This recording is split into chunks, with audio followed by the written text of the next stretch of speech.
So, before we get started, go ahead and give a round of applause for Ray, Coco, and Smash.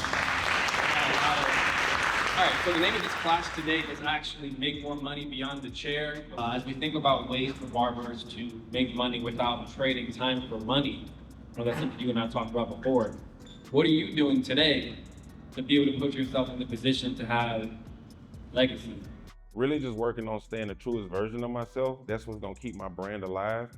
But while my brand is growing, while I'm growing, it's allowing me to stay within the field that I love to be. So I don't, for myself, and there's nothing wrong with it for other people, but I don't wanna be a jack of all trades. I just wanna do the thing that I love to do. So cutting hair for me, if I could do it to the day that I leave this world, I'll be happy with that. But I know one day my eyes aren't gonna be as good. One day my legs ain't gonna be as strong. One day my hands aren't gonna be as steady. So I have to put things in place to allow me to make money or make revenue outside of me standing behind the chair. Sometimes people are like, well, I don't know which way to go. Think about where people need you the most. Think about what people need in the realm of world around you. Serve people in those ways, and you'll find yourself making income or revenue from those things that you're helping people with.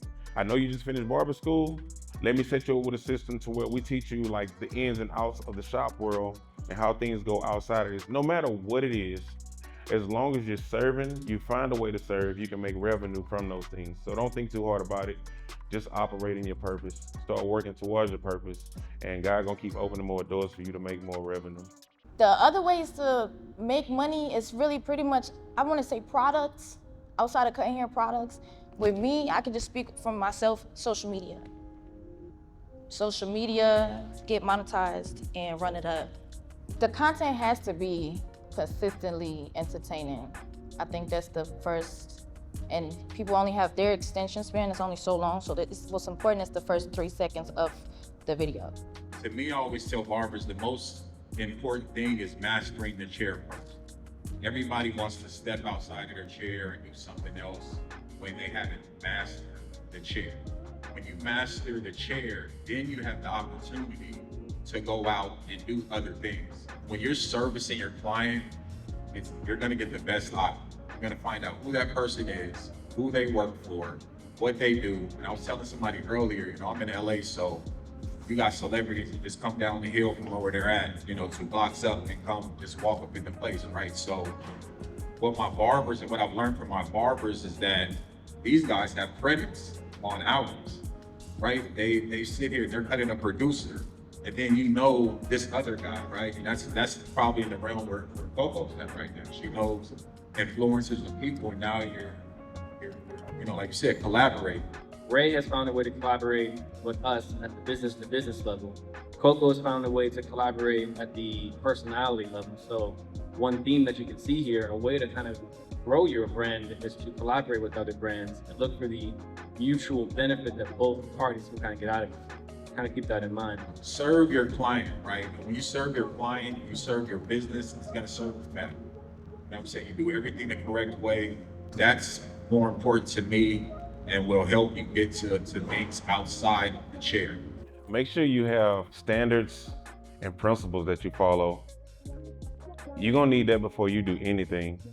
You need your principles that you stand on, because you're not gonna wanna shortchange yourself, and then you're not gonna wanna shortchange the people that are giving you business, following you, because you're your best representation of self.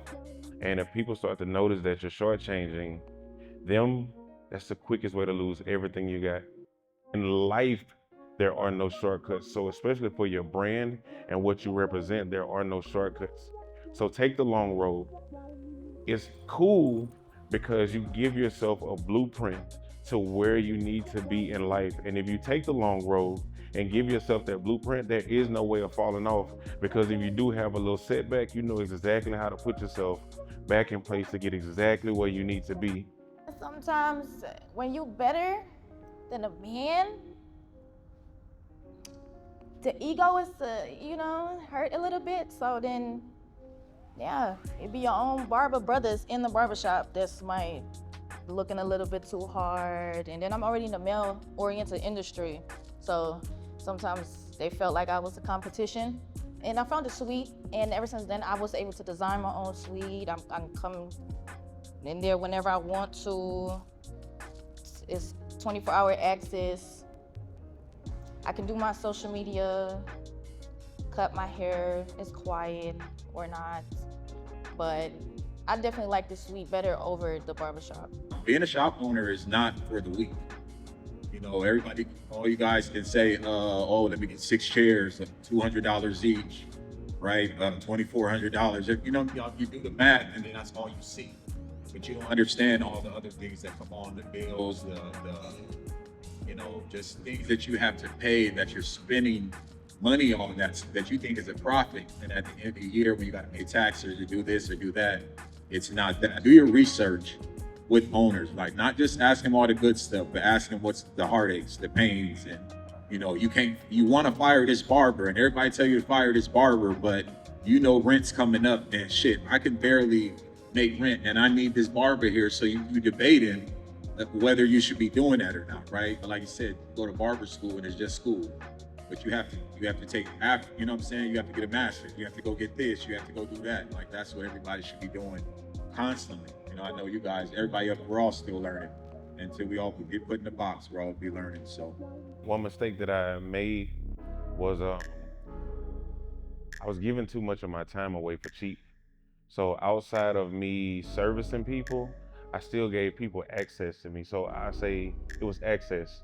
So my younger self talking to my older self, it would be me eliminating how much access I give to people, because you give so much access of yourself away. Your haircut should be $1,500 a pop, because after you finish cutting people, they're gonna still text you, call you, reach out to you in the middle of your family time. You got time with your lady, you got time with your kids. They don't give a damn. Like, the access that we give people becomes the power that we no longer have for ourselves anymore.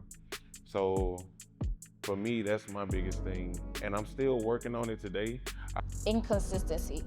I was never focused on, you know how I said earlier, I was just working different jobs and stuff like that. If I would have stuck to what I wanted, I would have already been here probably. But the consistency for sure. everybody that works, I want them to win, right? There's no competition. Like I don't like that. I want everybody to win. Just make sure your team is right, your organization is right, to make so that you can propel and see yourself. You know, you won't see yourself owning other shops if your regular shop's not right. So, you know, get your team together, and that's a big one. I can't tell you which way to go. It definitely has to be whichever way you feel flows best with your life in the spot that you're in right now. The biggest thing is your research. So there's no one perfect answer that we can give you, but it's really just you researching how you can fix at least one person's problem. I didn't have the vision. I didn't think I was gonna be here today, but I felt it, because God always took me back to cutting hair somehow. I have that hustle in me, and my family knows me. I work, I hustle, I'm gonna make some shake. You know what I mean? I'm gonna get it done. You see somebody walk in the barbershop looking depressed. After you cut their hair, they walk different, they talk different, they got the consistency back, they're happy, you know what I'm saying? I got this slogan, I always say, I'm gonna turn you from where my hug at to where the hoe's at. It works, for real. So, yeah, I just love making people happy. Me and my team, we always talk about not being an autopilot. Sometimes you get an autopilot and you find yourself you on repeat. But before you start your day, talk to God. Throughout your day, talk to God. Because talking to God keeps you in your most conscious mind. When you're in your most conscious mind, you are moving with intent. If you take that intent and you push every day the same way, wherever you think you're gonna be, God gonna laugh, because his plan is so much bigger than what you think your plan is. I think that's our time. Thank y'all so much.